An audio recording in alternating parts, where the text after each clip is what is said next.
एक छोटे से गांव में एक चालाक बिल्ली और एक समझदार चूहा रहते थे।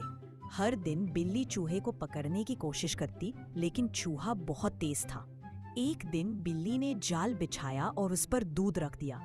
चूहे ने दूध देखा पर समझ गया कि ये चाल है। उसने एक लकड़ी का टुकड़ा दूध में गिराया और जैसे ही बिल्ली झपटी, जाल उस पर गिर गया।